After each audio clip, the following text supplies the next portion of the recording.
ਨਾਲ ਖਲੋਣਾ ਡਾਕਟਰ ਲੱਗ ਕੇ ਉਸ ਨੂੰ ਤਸੀਏ ਕਿਉਂ ਜੇ ਤੇ ਆਪ ਇਲਾਜ ਨਾ ਜਾਣੀਏ ਵੇ ਜਿਓ ਹਫਜ਼ ਜਿਓ ਜਿਨ ਭੂਤ ਤੇ ਜਾਦੂੜੇ ਦਸੀਏ ਕਿਉਂ ਜੇ ਤਾਂ ਜਫਾ ਨਾ ਜਲਿਆ ਜਾਏ ਜੋਗੀ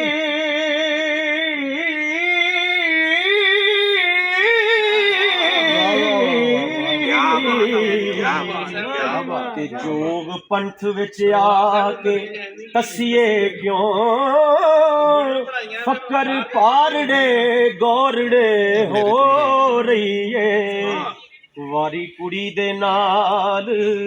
ਖਰ ਖਸੀਏ ਕਿਉਂ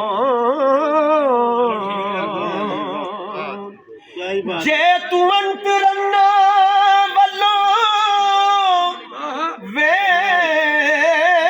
ਵੇਖਣਾ ਸੀ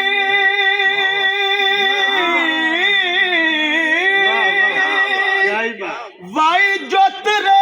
ਛੱਡ ਕੇ ਨਸੀਏ ਕਿਉਂ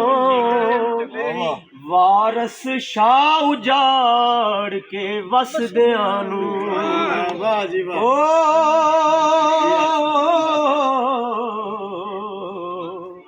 ਆਪ ਖੈਰ ਦੇ ਨਾਲ ਫਿਰ ਵਸੀਏ ਕਿਉਂ